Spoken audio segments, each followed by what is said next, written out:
Buenos días. Hoy tenemos la oportunidad de entrevistar a una doctora que lleva 20 años trabajando en medicina estética. Tras acabar la carrera de medicina, empezó a trabajar en una clínica para prepararse el MIR. Esa clínica pronto dejó de ser una, pasó a ser una segunda, luego una tercera, para enamorarse completamente de la medicina estética y estudiar diversos másteres de medicina estética. En el año 2006 creó su clínica, que pronto duplicó su tamaño, y en este momento la doctora Raquel Moreno Pentinel tiene 2 clínicas en Madrid. Ella ha sido formadora de laboratorios líderes en toxina, en ácido hialurónico, y tiene una amplia trayectoria profesional detrás. Hoy tengo el placer de darle la bienvenida en este Teoxan Talk. Buenos días, Raquel. Hola, David, ¿qué tal? Encantada de estar contigo. Pues un gustazo tener la oportunidad de conversar contigo respecto a medicina estética y respecto al futuro de la medicina estética. Igualmente, David. ¿Cómo te introdujiste en medicina estética? Porque he contado un poco la introducción de cómo empezaste, pero creo que esta historia es interesante que la cuentes tú. Pues mira, yo siempre desde pequeñita he querido ser médico, ¿no? Ha sido como mi gran vocación. Lo que nunca pensé es que me iba a dedicar a la estética, ¿no? Esto sí que fue una sorpresa para mí, es como que la vida te va llevando y no te vas dando ni cuenta, ¿no? Terminé la carrera, empecé a estudiar el MIR y mientras estudiaba el MIR pues surgió la oportunidad de trabajar en una clínica de medicina estética. Y yo soy una persona curiosa, encima a mí el mundo de la estética, de la belleza es algo que me encanta, ¿no? Me apasiona también. Y entonces pues me empezó a motivar y a gustar cada vez más. A partir de ahí surgió un máster, uno de los primeros que había, porque en aquella época ni siquiera había ningún máster de especialización en medicina estética. Entonces, pues bueno, empecé ahí un largo camino de aprendizaje. Y bueno, trabajando, fui un poco posponiendo el tema de MIR y ir al hospital, que en realidad era mi vocación, porque cuando uno realmente quiere ser médico tiene la vocación de voy a sanar, ¿no? Voy a curar al planeta. Y realmente con la medicina estética yo tuve un momento incluso de crisis personal, ¿no? No sé si me estoy alejando de mi verdadera vocación.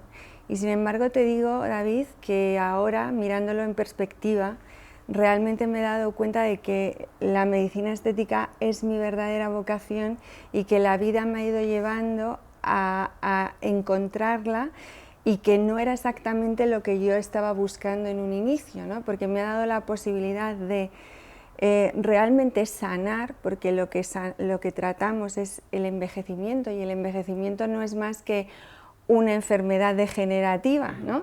Entonces, pues, la enfermedad exacto, degenerativa. Entonces tratamos el envejecimiento, o cuando tratamos a personas jóvenes, pues tratamos debilidades estructurales o problemas estéticos que también pues, bueno, tienen su problemática, ¿no? Entonces al final yo me he dado cuenta que realmente sí que curamos, sanamos, hacemos medicina, que realmente eso es nuestra prioridad y que encima hacemos más guapos o más felices a la gente y eso también te llena de satisfacción. Bueno, yo lo digo muchas veces que aquí no salvamos vidas, sino que salvamos almas, porque ayudamos a que la gente viva más feliz. Pero en estos más de 20 años, ¿qué es lo más difícil que te ha parecido esta trayectoria profesional? Porque ha sido una etapa trepidante de la medicina estética. Ha sido una etapa trepidante y como te he dicho al principio, para mí yo soy una persona muy curiosa, muy inquieta, siempre tengo ganas de continuar aprendiendo, de continuar mejorando y en realidad quizá la mayor el problema que yo me encontré era no poder formarme, ¿sabes? O sea, ahora los médicos nobles tienen una ventaja tremenda y es que tienen a su disposición un montón de cursos, un montón de formación, un montón de másteres. En todas las universidades de medicina hay un máster de medicina estética, pero en la época en la que yo empecé, no. La medicina estética se guiaba por la intuición, eran protocolos totalmente empíricos, sin ningún rigor científico, y cuando yo empecé, pues realmente tuve la suerte de estar en el lugar oportuno, en el momento oportuno y subirme al tren, ¿sabes? Entonces, fue el giro de ver la medicina estética desde un punto de vista mucho más científico. Apareció grandes conceptos que revolucionaron la medicina estética y además también productos y tecnología que nos ayudó muchísimo también en este crecimiento, pero ya te digo, quizá lo más difícil para mí ha sido que he tenido que ser muy autodidacta, ¿no? Porque encima yo he trabajado siempre para otras clínicas, pero siempre era yo la única médico estético, entonces no podía aprender de un maestro, ¿no? Y entonces, pues casi que mi consulta era y sigue siendo mi laboratorio, ¿no? Y me encanta, sobre todo en facial, ¿no? Que es realmente mi verdadera pasión. Cada cara es un reto para mí, cada cara es como un aprendizaje, porque de hecho mi equipo te puede decir, entre paciente y paciente lo que más disfruto es estar viendo fotos de antes y después de mis pacientes, de cómo lo voy a abordar la siguiente vez, qué va a ser el próximo tratamiento para mejorar mi resultado. Y mucho conocimiento anatómico para hacer un diagnóstico a medida del paciente, ¿no? Totalmente, o sea, eso que quizá yo lo doy por supuesto, pero no debe darse por supuesto, ¿no? O sea, hay gente que todavía pues tiene el valor o las agallas de hacer un relleno o, por ejemplo, ¿no? Sin realmente conocer la anatomía, conocer el proceso de envejecimiento y también conocer los volúmenes faciales, o sea, la anatomía volumétrica, ¿no? O sea, como no solamente en 2D o no solamente como lo vemos desde el punto de vista médico-anatómico, sino también cómo son las proyecciones de los volúmenes. Porque Raquel, ¿cuáles son las claves de un tratamiento estético de éxito? Hemos hablado de anatomía, ¿qué más? Pues realmente lo más importante es el diagnóstico, ¿no? O sea, el ser capaces de analizar qué es lo que está pasando. Por supuesto, la estructura anatómica es lo que determina cómo somos y también cómo vamos a ir envejeciendo, con lo cual cuando hacemos un diagnóstico, no solamente puedes, en un tratamiento no solamente puedes tratar el envejecimiento, sino también prevenirlo cuando tratas a una persona joven, ¿no? Entonces, el diagnóstico es fundamental, el conocer la técnica de tu tratamiento y tener el conocimiento adecuado, es decir, que tú domines la técnica, no que la técnica te domine a ti, y que conocer también los productos que estás utilizando, saber qué producto tienes que utilizar en cada momento y en qué plano y de qué manera. Y luego, por supuesto, algo que hay que tener, que es el gusto estético, que está precisamente relacionado también con esto que te decía de los volúmenes faciales, que son diferentes para cada edad, para cada raza, ¿no? Has hablado de la evolución de los productos, que ha cambiado mucho la medicina estética, el momento, pero ¿cómo ha evolucionado la medicina estética? ¿Cómo ha evolucionado la manera de tratar las caras? Ahí es donde ha habido la verdadera revolución, ¿no? Y donde te decía al principio, ¿no? De estar en el momento oportuno y coger el tren, ¿no? Yo, muy al principio de mi carrera, ¿no? Hubo un concepto que ahora lo vemos como normal o natural, que es el full face, ¿no? O el procedimiento global, ¿no? Las caras desde un punto de vista global. Pero en la época en la que yo empecé, hace 15 años, es que solamente algún rompedor pionero, de estos que aparecen una vez en muchos años, de repente lo empezó a decir. Y yo tuve la oportunidad de escucharlo y de captarlo, ¿no? Y empezar a hacer el clic. Y te digo que eso fue el cambio brutal, ¿no? El pasar de rellenar arrugas a ver el envejecimiento, cuál es el origen, cuál es la causa y tratar las caras en su conjunto, ¿no? Eso fue la mayor revolución, y tener la posibilidad de tener productos que nos permitan hacer eso, ¿no? Porque los productos antiguos, que eran más duros, que se integraban menos en el tejido, que duraban menos, no te permitían hacer lo que ahora hacemos, ¿no? Entonces, yo creo que esa ha sido la gran revolución. Porque esto va un poco en contra de la tendencia muchas veces de que la gente te llega con una foto diciéndote quiero los labios de este influencer o los labios de esta actriz, ¿no? Es un poco como un choque. ¿Qué es lo que haces si te entra alguien en la consulta y te dice quiero los labios de...?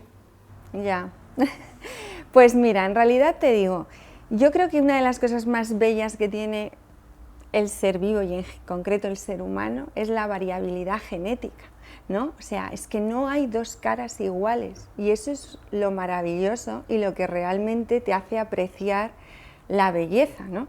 La belleza realmente es aquello que tú percibes y que te produce un sentimiento de bienestar, ¿no? Y para que ese sentimiento de bienestar ocurra, pues tiene que haber una cierta simetría, un cierto equilibrio, entran en juego los dimorfismos sexuales, el promedio, ¿no? Todos esos factores influyen en cómo yo te percibo. Yo no te puedo hacer unos labios que tú has visto, porque a lo mejor esos labios perfectos que tú ves en una foto en Instagram, ¿no? Y ves unos labios que dices, Dios, es que son la perfección plasmada en una foto. Y realmente luego dices, pero es que si te los ponen aquí, dices, ¡wow! ¡Qué horror! ¿Qué ha pasado? ¿No? Son labios perfectos, pero a ti no te quedan bien, ¿no? Porque lo importante en una cara es que todo sea un conjunto, que no puedes tratar parte a parte, sino que todo guarda una proporción y guarda un equilibrio. ¿Cómo definirías, teniendo todo esto en cuenta, cómo definirías tu estilo en medicina estética, ¿no? Porque cada médico tiene como su propio estilo. ¿Cómo definirías el tuyo, Raquel? ¿O tu estilo es que es un estilo indescriptible? Pues más bien. La verdad es que al final, pues sí, el estilo es un poco propio, ¿no? Todos tenemos eso, el conocimiento, la técnica, todo eso, pero al final es muy importante tu propio estilo. Y para mí, quizá la base es, más que mi estilo, es mi objetivo, y mi objetivo es la satisfacción del paciente. Lo que ocurre es que la satisfacción del paciente se consigue, a veces ni siquiera el mismo paciente sabe lo que busca, ¿no? Por eso es muy importante en la primera consulta escucharle qué es lo que tú buscas y luego verle, observarle qué es realmente lo que yo le haría o lo que yo le plantearía. Y juntando esas dos cosas, o cuando tú le explicas exactamente lo que le quieres hacer y el paciente lo entiende, pues al final lo haces realidad y consigues esa satisfacción. En realidad es pues conseguir embellecer o rejuvenecer al paciente, ¿no? Raquel, porque además es que de estos pacientes cada vez hay más. El coronavirus, lejos de retrasarlo o hacer que el sector esté mal, ha hecho que un montón de pacientes nuevos se incorporen. Y al mismo tiempo muchos médicos nuevos se están incorporando también al sector. ¿Cómo ves tú este aumento de pacientes, este aumento de doctores? Pues bueno, en realidad yo creo que el aumento de pacientes es algo bueno, ¿no? Porque cuanto más pacientes hay, más se normalizan los tratamientos, ¿no? Yo creo que lo importante es llegar a la normalidad. Yo siempre hago el símil con la ortodoncia, ¿no? O sea, antes pues era muy normal encontrar gente con los dientes mal colocados y ahora todo el mundo tiene los dientes alineadísimos, ¿no? Y nadie te pregunta, ¿esos dientes son tuyos?, ¿no? No, claro. Es algo normal, tienes una sonrisa preciosa. Pues con esto empieza a ser lo mismo. Gracias a Dios las nuevas generaciones cuentan que se hacen sin ningún problema. Pues sí, me he retocado los labios y tengo unos labios estupendos y estoy guapísima, pero no si son míos o no son míos. Esto es un poco lo que bueno, los labios haciendo. Siempre son tuyos. Exacto, siempre son tuyos, ¿no? Entonces, esto es muy importante que se normalice y luego lo que es quizá igual o más importante es que los médicos estemos a la altura, ¿no? para dar respuesta a esa demanda, porque realmente es difícil estar a la altura. Hay muchos médicos que creen que esto es una salida a su carrera profesional o a su otra especialidad, ¿no? Y yo creo que lo que uno hace lo tiene que hacer bien y poner todos sus sentidos en eso, porque cuando tú practicas mucho es cuando empiezas a ser mejor, ¿no? Tú puedes saber mucho solfeo y ver tocar al piano al mejor profesor todos los días, pero si tú no practicas tocando las teclas, sintiéndolas, ¿no?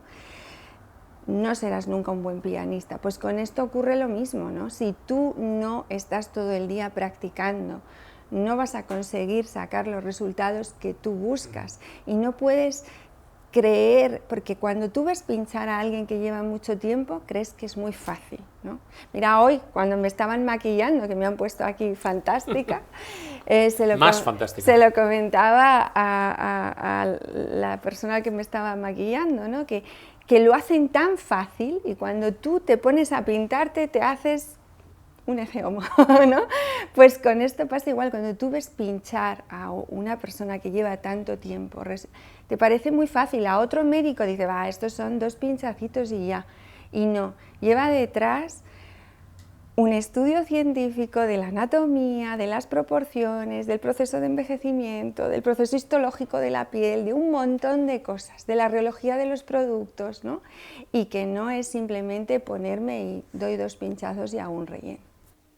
Precisamente esto me lleva a mi última pregunta, es, imagínate que estás hablando con uno de estos médicos nuevos que se incorporan al sector y tu mensaje sería, para ser un buen médico estético hace falta... Pues sobre todo pasión y dedicación, ¿no? O sea, es como me voy a dedicar a esto porque esto es lo que me gusta y voy a poner todos mis sentidos en esto. Pero además tienes eso, que tener el conocimiento y luego tienes que tener la capacidad de escuchar a tu paciente, la capacidad de comunicar al paciente, la capacidad de asesorarle haciendo un consenso entre lo que él quiere y lo que tú quieres, y también la capacidad de liderazgo, tanto con el paciente como para que haga lo que tú crees que le va a ir bien, y también con tu propio equipo, porque la mayoría de las veces trabajamos en un equipo que es igual de importante que nuestra propia labor, ¿no? La experiencia de entrar en la clínica, todo es importante, ¿no? Entonces, sobre todo eso, pasión, dedicación, comunicación, asesoramiento y liderazgo. Pues la palabra pasión, que a ti te define muy bien, es con la que me gustaría despedirme hoy. Muchísimas gracias, doctora Raquel Moreno Pentinel. Muchas gracias por tu tiempo, ha sido un placer. Gracias a ti, David, igualmente. Y a todos vosotros me gustaría despedirme y deciros que nos vemos muy pronto aquí, en otra Teoxan Talk. Hasta luego.